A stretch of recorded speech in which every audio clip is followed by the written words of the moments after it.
Hello everyone and welcome to my channel.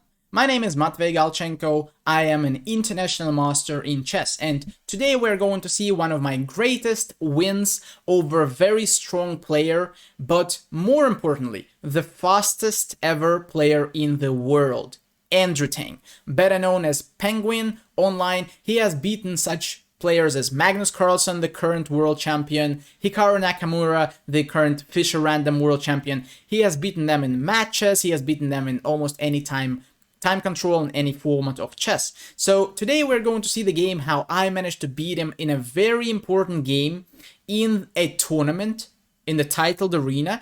And this game was important because if Andrew had won this game, he would be the first in the tournament, he would win the tournament. But since I managed to get the win, I had other plans for this game. So since I managed to get the win, he couldn't get first in the tournament. So let's dive right into chess here. I opened the game with this move f4. This is one of my favorite moves in chess because this leads to a pretty simple position, but with many plans for white, and also this is a pretty offbeat opening, so you can't use it every game, but you can use it a lot in online chess, and you can get many good wins with it, and a lot of satisfaction from the game. So Andrew, because he knew he had to win this game quickly, he played a very aggressive move, e5. This is From's Gambit, and after f takes e5, of course I'm staying loyal to the opening, because if I'd played, let's say, e4, this would have been the king's gambit, which I didn't want to play. So I took the pawn, and Andrew plays d6. And the idea is that after we take the pawn again, he's going to take with the bishop, and this threatens checkmate in 1. Let's say white plays something like knight c3, then black manages to checkmate. Queen h4, g3 only move for white, and then queen takes g3. Not necessary, but pretty beautiful. After bishop takes g3 is winning. So for that reason, knight f3 is a necessary move for white here to stop queen h4 check. And then black plays g5. Opening the king, but the idea is to chase the knight away, and whenever the knight moves away, the queen is ready to jump into h4 after that. So if white panics here and plays pawn to h3, there is a very nice juicy mate with bishop g3 checkmate, obviously. So of course, you shouldn't play this opening this way, and I played it differently. I decided not to accept the gambit fully here, because I played my own theory. I played knight f3, pawn takes e5, e4. After that, we get some normal position after knight c6, bishop to c4, nothing is happening, we're developing pieces, Andrew stops me from castling, I'm playing queen e2, knight f6, suddenly, at this moment, white has a tactic. So if you want to find this tactic yourself, please feel free to pause the video and look for the tactic for white to play and gain an advantage. But we are going to continue. So the move here is bishop takes f7.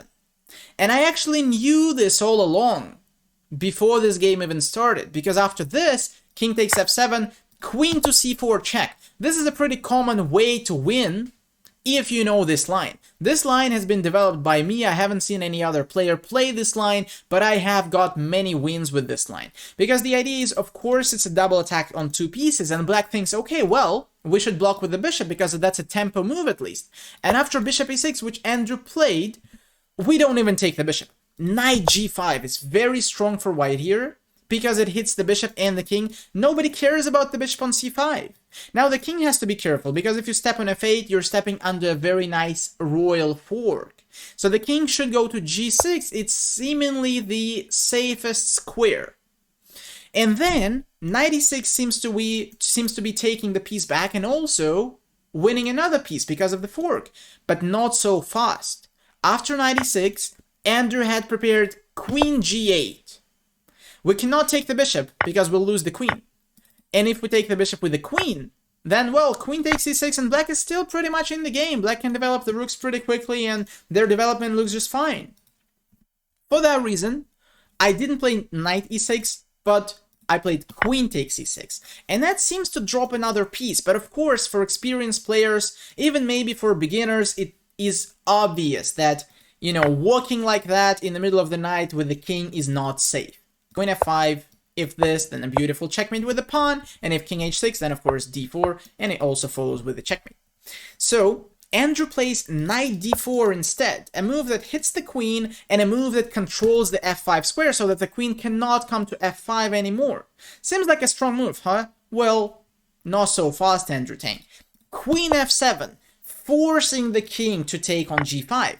And at this moment, white has a winning sequence, checkmate in 5 moves. Now, this is actually the only way to win and the only way to keep any advantage. Because if white misplays this, black is fine and black might even be winning soon. So at this moment, feel free to pause the video and look for the win yourself.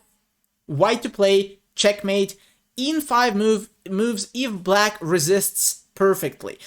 Black can also lose quicker if he wishes to.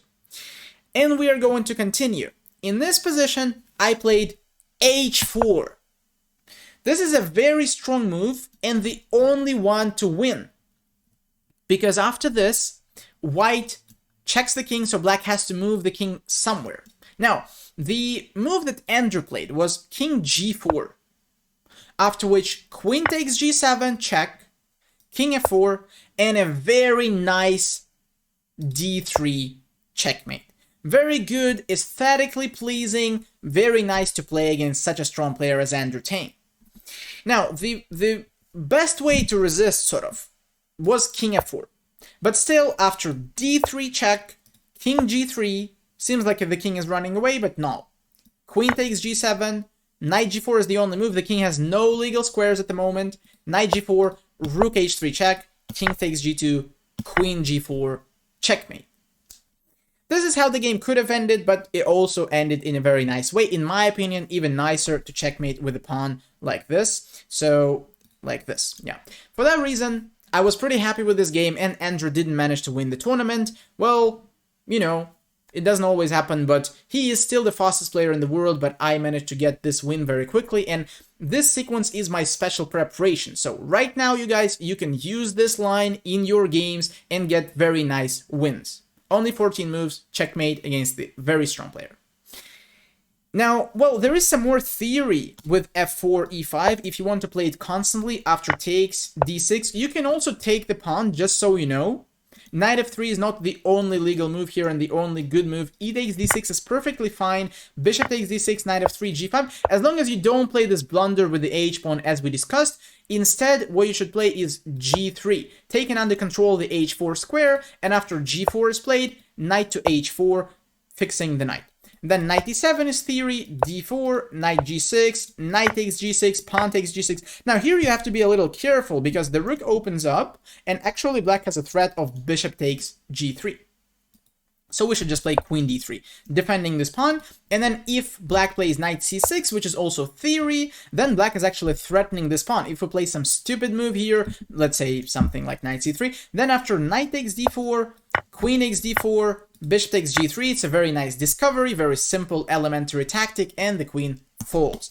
So for that reason, we should just play c3.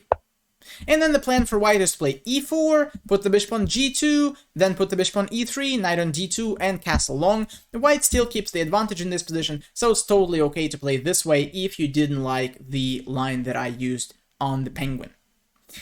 And that's it for today's video, so thank you guys for watching. Make sure to subscribe to the channel because this is one of the very fresh videos, one of the first videos, other than a couple streams here. So there will be more useful information, there will be more streams coming, there will be more useful opening lines, there will be some preparation lines because a lot of my students, I'm actually an active coach, so a lot of students of mine, they're participating in some regional tournaments, in some national tournaments in Russia and other countries as well. So they are using a lot of openings of my preparation, and once we use those lines, we can take a look at those, we can see those because they are very fun as well. They're kind of similar to what we saw today. So thank you again for watching. Make sure to subscribe, to hit the like button, and you know, put that notifications button on as well so that you never miss a new video. And thank you guys, stay positive, stay relentless, play chess, and I'll see you guys in the next one.